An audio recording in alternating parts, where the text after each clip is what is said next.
تو نبی رسول نے ارشاد فرمایا ایسی چیز جو تمہیں شک میں مبتلا کرے اسے چھوڑ کر وہ چیز اختیار کر لو جو تمہیں شک میں نہ ڈالے۔ رزق اللہ نے دینا ہے اور اللہ دے گا، رزق کے بارے میں پریشان نہ ہوا کریں کہ جی کہاں سے آئے گا، اللہ نے ذمہ لیا ہوا ہے۔ ایک مرتبہ ایک آدمی میرے پاس آیا، بہت اچھی پرسنالٹی تھی، لکھا پڑھا بندہ نظر آتا تھا، مگر زاروں قطار رونے بیٹھ گیا، آنسو ٹپ ٹپ گر رہے تھے۔ میں بھی پریشان ہوا کہ یہ بندہ بہت ہی دکھی ہے جو اتنا رو رہا ہے۔ خیر تھوڑی دیر کے بعد میں نے ان سے پوچھا کہ جی آپ بیٹھے رو ہی رہے ہیں، آپ کوئی بات کریں۔ اس نے کہا جی میں ایک گورنمنٹ آفیسر تھا اور ان دنوں گولڈن شیک ہینڈ والی ترتیب چلی تھی کہ گورنمنٹ کہتی تھی کہ جو بندہ اپنی ریٹائرمنٹ لے لے گا ہم اسے منافع بھی دے دیں گے اور وہ پھر کوئی اور کام کر کے اپنی زندگی گزارے۔ گورنمنٹ کو فائدہ یہ تھا کہ ورکر کم ہو جائیں گے اور ورکر کو فائدہ یہ تھا کہ ایک ہی وقت میں پیسے مل جائیں گے تو مکان خرید لیں گے، بیٹی کی شادی کر لیں گے یا فلاں کر لیں گے یا فلاں کر لیں گے۔ وہ کہنے لگا کہ مجھے تقریباً 16 لاکھ روپیہ ملے جو بینیفٹ کے تھے۔ میں نے اور بیوی نے مشورہ کیا کہ ہم اس کو رکھ دیتے ہیں اور اپنے گزارے کے لیے میں کہیں پہ جاب کر لیتا ہوں چھوٹی موٹی اور روٹی ہم کھا ہی لیں گے اور یہ پیسے بچوں کی تعلیم اور ان کی شادیوں کے کام آئیں۔ کہنے لگا کہ میرا ایک دوست تھا، میں نے کئی باتوں میں اس کو بھی بتا بیٹھا کہ مجھے گورنمنٹ سے 16 لاکھ ملے ہیں اور میں نے رکھ دیے ہیں۔ اب وہ بندہ میرے پیچھے پڑ گیا کہ ایک کاروبار ہے اور بڑا نفع ہے اس میں، بڑا فائدہ ہے اس میں، بڑا فائدہ ہے، اور اگر تم پیسہ لگاؤ تو محنت میں کروں گا اور تمہیں گھر بیٹھے بٹھائے پیسے مل جائیں گے۔ کہتا ہے کہ مجھے ڈر تھا کہ نہیں، تو میں اس کو نہ کرتا رہا۔ بالآخر ایک دن میری بیوی نے پوچھا کہ کیا مسئلہ ہے، تم کسی گہری سوچ میں ڈوبے نظر آتے ہو، کیا پریشانی ہے؟ تو میں نے اسے بتا دیا کہ میرا ایک دوست ہے وہ مجھے کاروبار کے لیے کہہ رہا ہے۔ بیوی نے مشورہ دیا کہ آپ ایسا کریں کہ اس کو 16 لاکھ نہ دیں، اس کو 8 لاکھ دے دیں اور دیکھیں 8 لاکھ کا وہ آپ کو کیا فائدہ دیتا ہے، پتہ چل جائے گا 1 سال میں۔ تو اگر نقصان ہونا ہوا تو آدھے پیسوں میں ہوگا، پورے پیسوں میں تو نہیں ہوگا نا۔ کہتے ہیں مجھے بات اچھی لگی اور میں نے 8 لاکھ روپے اس بندے کو دے دیا۔ اس بندے نے کہا تھا جی آپ کو ہر مہینے 25-30 ہزار مل جایا کرے گا۔ اب ہر مہینے کی پہلی تاریخ کو وہ ہمارے گھر آ کے کیش یا چیک کو دے دیتا۔ میں نے ایک چھوٹی موٹی جاب شروع کر لی اور ہمارا گزارا بہت اچھا ہو گیا۔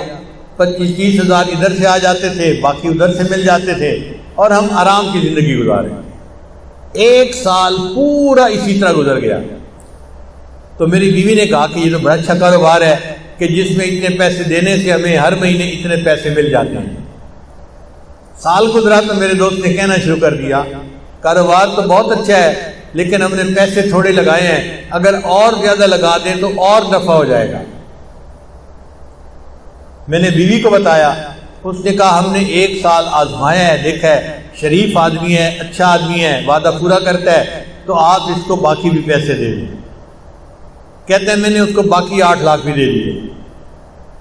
اب باقی 8 لاکھ دینے کی دیر تھی، اس نے تو نگاہیں بدل لی، فون بات کرنی چھوڑ دی، میں مصروف ہوں ابھی کال نہیں لے سکتا، میں بعد میں کال کروں گا، میں یہ کروں گا، میں وہ کروں گا، اور جو ہر مہینے پیسے دیتا تھا وہ بھی اس نے ڈیلے کرنا شروع کر دیے۔ پہلی تاریخ کے پیسے 10 تاریخ کو دیے، پھر دوسرے مہینے اس نے 20 تاریخ کو پیسے دیے اور تیسرے مہینے مہینہ ختم ہو گیا اور پیسے دیے ہی نہیں۔ اب میں نے اسے فون کیا بھئی آپ ہر مہینے پیسے دیتے تھے تو ہمیں گھر میں خرچے میں تنگی ہو رہی ہے، آپ پیسے نہیں دیے اس مہینے۔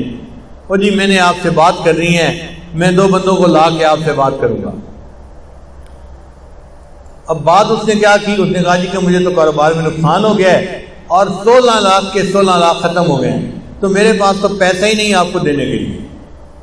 اور جو بندے لے کے آیا تھا وہ بھی اسی کے سائڈ کے تھے، اسی طرح کے، وہ بھی مجھے سمجھانے لگے اور کہنے لگے کاروبار میں لاس بھی ہو جاتا ہے، پروفٹ بھی ہو جاتا ہے، اب آپ نے اگر 1 سال پروفٹ کھایا ہے تو لاس ہو گیا تو لاس کو بھی برداشت کر لو۔ کہنے لگا میں بڑا پریشان کہ میرے 16 لاکھ روپے غبن ہو گئے، ختم ہو گئے۔ کہتے ہیں اس سے میں مقدمہ تو کر نہیں سکتا تھا، نہ میں لڑ سکتا تھا، وہ لڑائی میں مقدمے میں مجھ سے زیادہ تیز تھا، لیکن مجھے گلٹ تھا، اندر ایک میرے صدمہ تھا کہ یہ میرے بچوں کے لیے پیسے تھے، میں اس کو محفوظ رکھتا تو بچوں کی پڑھائی میں کام آتے، بچوں کی شادیوں میں کام آتے، میں نے بچوں کے پیسوں کو ضائع کر دیا، لہذا میں نے خود یہ غلطی کی۔ کہنے لگا کہ اب میرے اندر اتنا گلٹ ہے کہ بس ہر وقت آنسو بہتے رہتے ہیں اور مجھے سمجھ نہیں آتی کہ میں کیا کروں۔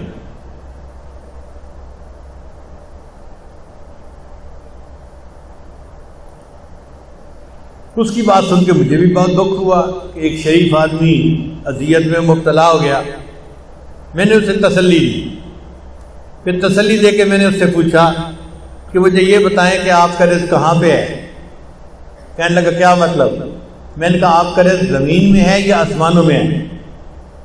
کہتے جی آپ بتا دیں۔ میں نے کہا اللہ تعالیٰ فرماتے ہیں وَفِي السَّمَاءِ رِزْقُكُمْ، اور تمہارا رزق آسمانوں میں ہے۔ تو جب ہمارا رزق آسمانوں میں ہے تو ہمارا رزق کوئی ہٹھا نہیں سکتا، کوئی چوری نہیں کر سکتا۔ جو ہمیں پہنچنا ہے وہ اللہ پہنچا کے رہے گا۔ اگر کسی نے پہنچانے میں بددیانتی کی تو اللہ دوسرے ڈاکیے کے ذریعے سے پہنچا دیں گے، کسی اور طریقے سے پہنچا دیں گے۔ اللہ اس پر قادر ہے کہ اس کو پہنچائے۔ اس کو تھوڑا تسلی ہو گئی۔ میں نے کہا کہ دیکھیں آپ کا رزق تھا، اگر کسی نے آپ سے بددیانتی سے لے لیا آپ فکر مت کرو، اللہ آپ کو آپ کا رزق دوبارہ دے دیں گے، آپ پریشان نہ ہو۔ اب اس کا جو رونا تھا وہ بند ہو گیا، ذرا تسلی ہو گئی۔ میں نے اسے بیت کے کلمات بھی پڑھا دیے اور اس کو کہا کہ بس اپنے دل سے معاف کر دو اور یہ عہد کرو کہ یا اللہ اس نے میرے ساتھ بددیانتی کی، میں زندگی بھر کبھی کسی کے ساتھ بددیانتی نہیں کروں گا۔ اس نے یہ بھی وعدہ کر لیا۔ پھر میں نے کہا اچھا یہ بھی میرا وعدہ کرو کہ جب اللہ آپ کو آپ کی ضرورت سے زیادہ پیسہ دیں گے تو آپ زکوٰۃ پابندی سے ادا کریں گے۔ اس نے یہ بھی وعدہ کر لیا۔ لو جی میں نے دعائیں دے کے اس کو رخصت کیا۔ رخصت ہوتے ہوئے مجھ سے پوچھنے لگا حضرت اب میں کیا کروں؟ میں نے کہا کہ بھائی آپ کوئی ایسا کام شروع کریں جو پیسے کے بغیر ہوتا ہے، اللہ برکت دے دے گے۔ تو ہنس پڑا، حضرت پیسے کے بغیر تو کام کوئی نہیں ہوتا۔ میں نے کہا سوچیں کوئی نہ کوئی کام ایسا نکل آئے گا چاہے مزدوری کیوں نہ کرنی پڑے۔ لو جی وہ گیا اور اس نے گھر جا کے بیوی کو بتایا۔ اس کی بیوی کا غم بھی ختم ہو گیا کہ ہمیں ہمارا رزق اللہ دے دے گا۔ پھر بیوی نے اس کو مشورہ دیا، ہم دیہات میں رہتے ہیں اور یہاں جو کسان ہوتے ہیں نا یہ کھاد خریدتے ہیں شہر سے، اور ان پڑھ ہونے کی وجہ سے ان کو پتہ ہی نہیں چلتا کہ یہ کھاد کون سی ہے اور کون سی نہیں ہے۔ تو آپ اگر شہر کی کسی کمپنی سے کھاد کی بوریاں کریڈٹ پہ لے کر آئیں اور ان دیہاتیوں کو یہاں بیچ دیں پروفٹ رکھ کے، تو پھر پیسے آپ واپس کر دینا اور کچھ آپ کو نفع مل جائے گا۔ لو جی یہ بندہ کھاد کی کمپنی کے پاس گیا ملتان میں، ان سے بات کی کہ مجھے جی آپ 10 بوریاں دے دیں کریڈٹ پہ، میں آپ کو پیسے مہینے کے اندر واپس کر دوں گا۔ وہ کہہ جی ہم تو آپ کو نہیں جانتے، ہم آپ کو کیسے دے دیں؟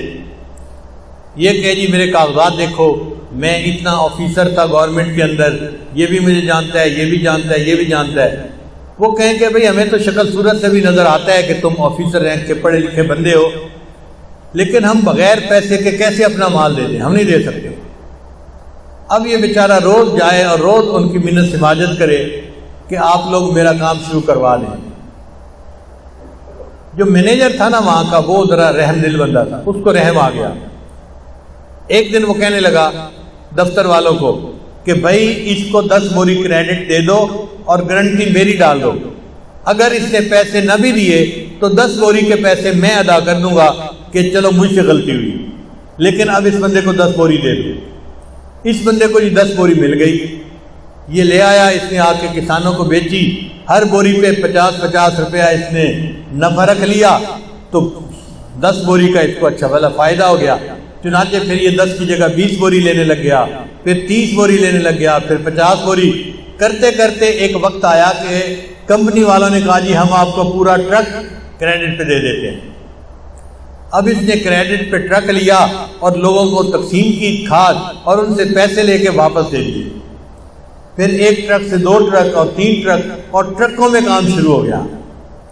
اللہ کی شان دیکھیں، کوئی 6-7 سال کا عرصہ گزرا ہوگا، یہ بندہ ایک دن میرے پاس واپس آیا مجھے کہتے ہیں الحمدللہ حضرت آج میں 16 کروڑ کی پراپرٹی کا مالک ہوں.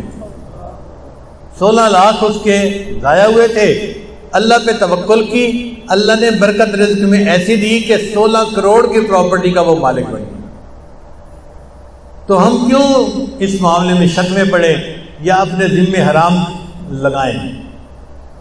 دل میں تسلی رکھیں، اللہ نے جو ہمیں دیا ہے وہ اللہ نے ہمیں پہنچا کے رہنا ہے. جب اللہ نے پہنچا کے رہنا ہے تو ہم حرام کی طرف کیوں ہاتھ بڑھائیں؟ اس لیے جو چیز شک میں ڈالے اس کو چھوڑ کے اس طرف آ جاؤ جو چیز شک میں نہیں ڈالتی. اللہ تعالی ہمیں ایسے صاف پاک معاملات کرنے کی توفیق عطا فرمائے.